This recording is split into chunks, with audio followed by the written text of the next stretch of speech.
DMTV, Bilile Kamalo Banaibele.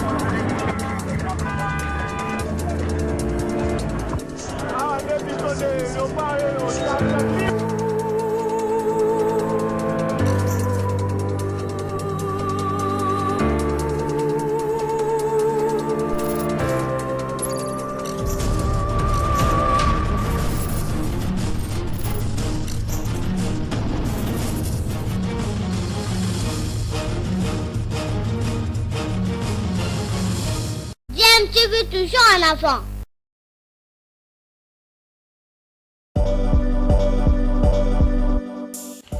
Vous êtes sur DMTV, bonjour ou bonsoir, tout dépend de l'heure à laquelle vous nous suivez. Tout plaisir est pour nous de vous retrouver, mais surtout de savoir que vous êtes nombreux en train de suivre votre chaîne YouTube DMTV. DMTV qui vous propose l'actualité, vous propose également des analyses et des réflexions sur des sujets d'actualité, sur des faits sociaux, tout simplement sur des réalités que nous observons ici chez nous en République démocratique du Congo.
No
quelques évaluations sur l'état de santé du joueur depuis l'arrêt des entraînements jusqu'à ce jour. La situation médicale de tous les athlètes depuis notre internement jusqu'à aujourd'hui est bonne, excepté justement quelques cas particuliers.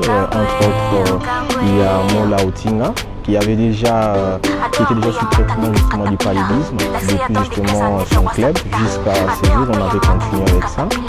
Et les repos médicaux est prévu environ 7 à 10 jours.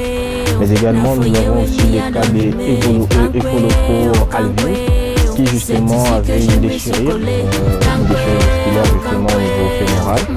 Et le staff médical avait mis un traitement adapté à son cas.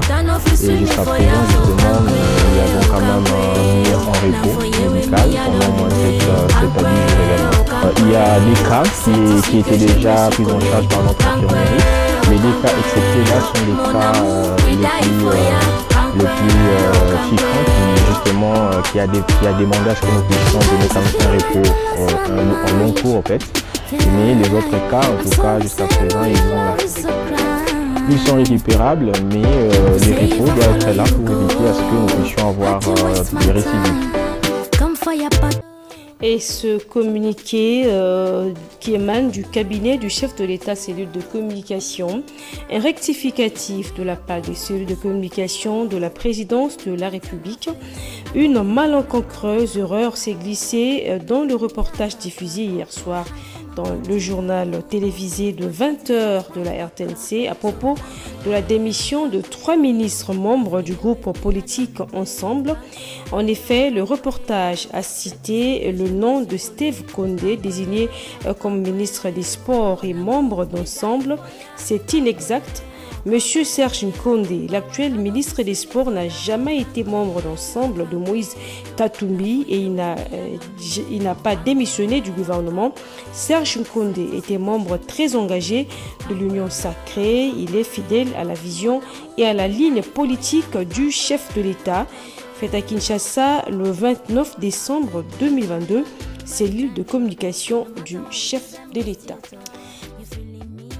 Venu avec des regrets au cabinet du ministre des Sports et Loisirs.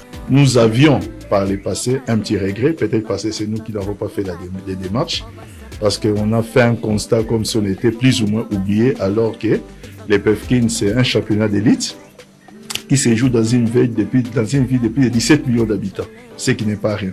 La délégation des présidents des clubs évoluant au championnat de l'entente provinciale de football de Kinshasa y sortent satisfaits. En témoigne Papi Tamba, président du football club et Tepele Kwayon. Le ministre s'est montré très attentif. Il a reçu notre mémorandum et il a vraiment eu le temps de nous écouter, de nous parler aussi, de nous donner sa vision qui nous rassure. Donc nous sortons d'ici avec un grand sentiment de satisfaction et nous souhaitons bonne chance pour la suite de nos rapports. Leur regret accouché dans un mémo porte sur... Dans les mémos, bien entendu, nous avons parlé du soutien et de l'accompagnement de l'État. Nous avons parlé des infrastructures sportives qui font défaut parce que ici à Kinshasa, nous sommes obligés de disputer 4 matchs par jour. Après cet échange, la délégation des présidents des clubs évoluant à l'EPFKIN est restée admirative de Serge Nkondé, ministre des Sports et Loisirs. Nous avons trouvé un homme très ouvert, mais aussi qui a une bonne maîtrise du domaine du football, avec des grandes ambitions. Et nous pensons vraiment que après la Coupe du Monde de Qatar 2022, par rapport à toutes les idées qui comptent mettre en place, la RDC fera mieux que le Maroc en 2026. Il est donc certain que l'actuel ministre des Sports et Loisirs travaille avec une vision globalisante sur le développement de la pratique du sport en RDC.